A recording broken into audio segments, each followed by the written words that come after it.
So, The Green Hornet, or to give it its full title, The Green Hornet 3D. Big screen adaptation of, 30s radio serial, 1960s TV series, known best, I suppose, because of Bruce Lee's appearance in it. Seth Rogen is the bozo son of a newspaper publisher played by Tom Wilkinson. The father is a campaigner for truth, justice, the American way, apparently, and stands for all things decent. When father dies of a insect sting, suddenly Seth Rogen is left holding the inheritance, and originally isn't interested in doing anything other than just partying around and being Seth Rogen, hey, hey, hey.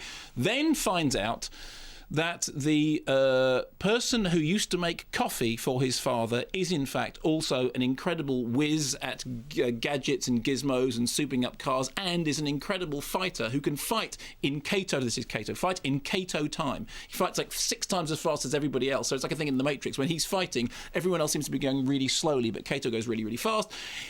Seth Rogen says, hey, I know, let's become sort of superheroes. Let's go out and beat up some bad guys, and then I will get us written about in the newspaper what I now run. Here's a clip.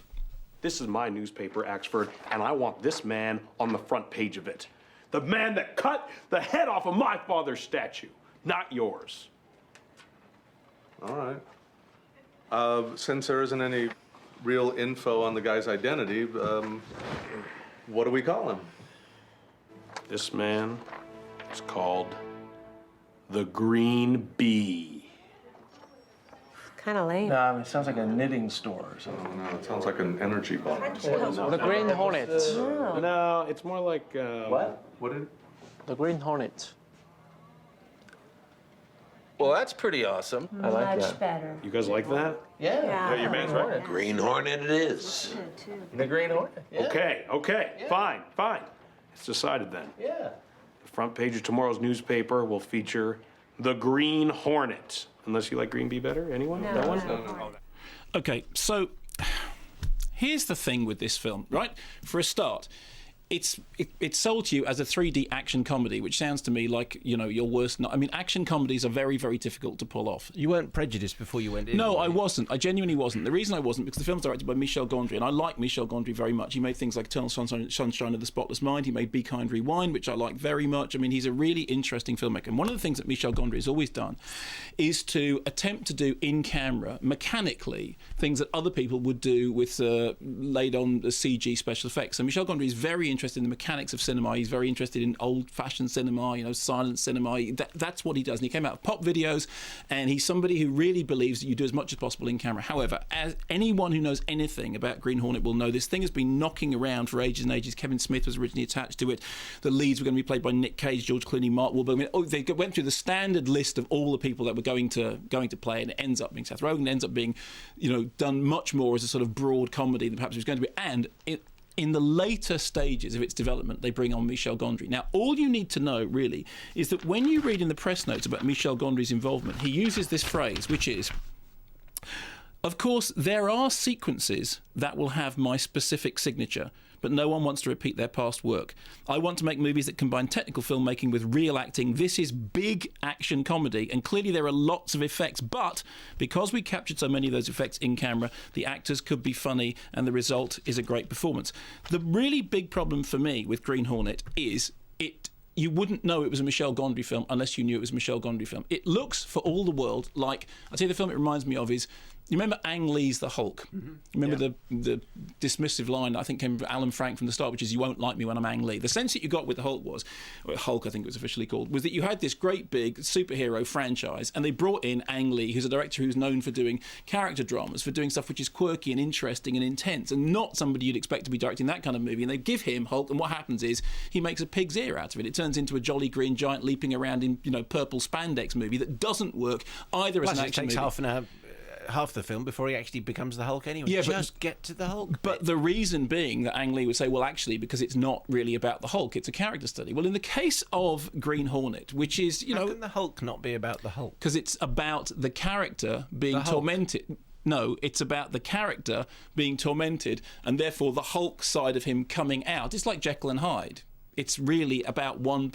It's a split personality. You understand this. And when you saw the film, you said the same thing. It's fine. You do an awful lot of setup in order to make... But then when he turns into the Hulk, he does turn into the Jolly Green Giant, and he does a massive amount of trampolining. And the CG Hulk never looks convincing or engaging in any way.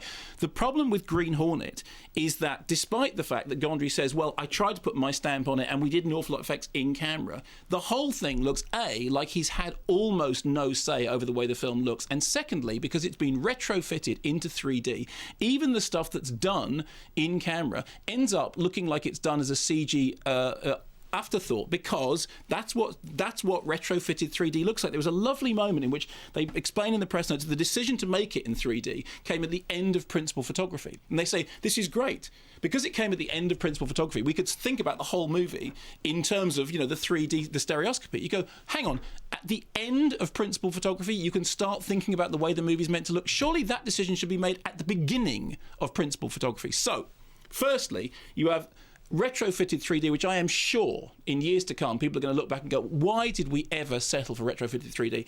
Secondly, you have this whole problem, which is a great big movie franchise. I mean, it's not massively expensive in terms of other blockbusters, but it's a bigger budget than Gondry is used to controlling. And clearly, the franchise itself is driving itself forward, while Gondry is attempting to put his stamp on the movie, but failing, because all you're getting is occasional little sort of creaky... I mean, what I would really like to have seen... Did you see Be Kind Rewind?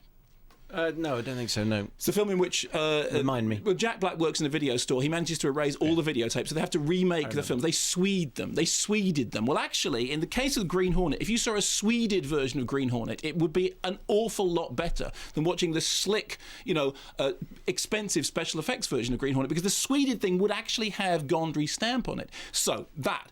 Secondly, there is a sort of smugness in the comedy, which is, these characters are flawed. Cater is a person who understands how to do everything. Played by Jay Chow, is a very, very famous star. And the central character doesn't really know how to do anything, but he's running off the back of his sidekick, and his sidekick is more important than he is, and there's a tension between them, and they love each other, but they don't love each other, and they've got this romantic... You're going, yeah, fine.